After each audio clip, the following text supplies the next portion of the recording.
Another day, another basketball stories na naman ang pagkikwentuhan natin. At ngayon nga ay ang pag-uusapan natin ang balitang pagkuha ng Los Angeles Lakers kay Thomas Bryant. At ang balitang may babalik na nga daw sa lineup ng Golden State Warriors. Kamakailan lamang nga ay may kumalat na balita na wala na nga daw pong balak pa ang Los Angeles Lakers, especially si Rob Pelinka, na i-trade ang kanilang players na sina Gabe Vincent at maging si Maxi Kleber.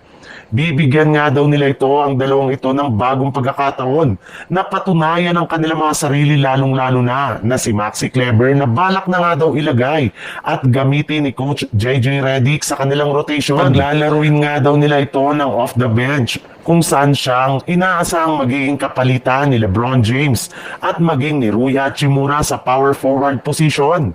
Marami pa rin nga mga miyembro ng Lakers ang naniniwala na malaki ang magiging impact nito sa kanilang kampanya next season since hindi rin naman nga nagkakalayo ang galaw nito kay Kevin Love sa kanyang kakayanang pagdating sa pagkuha ng rebound at sa pagkakaroon niya ng legit at mapagkakatiwalaang shooting sa 3-point line.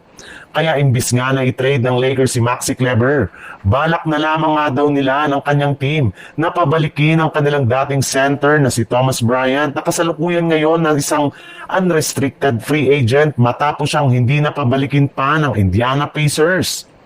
Sa ibang balita naman, kahit gustuhin man nga ni Jonathan Kuminga na mag-request ng trade sa Golden State Warriors, ay hindi pa rin naman nga ito pinapayagan na mangyari ng kanilang front office ngayong off-season, lalong-lalo na ng kanilang general manager na si Mike Dunleavy.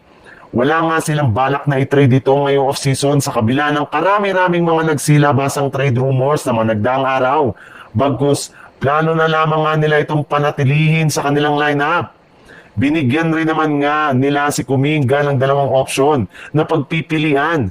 Una na dyan ay ang posibleng pagkuha nito sa kanyang magiging bagong contract extension. O kung hindi naman, ay maaari nga na kunin lamang nito ang kanyang 1-year, $8 million na qualifying offer.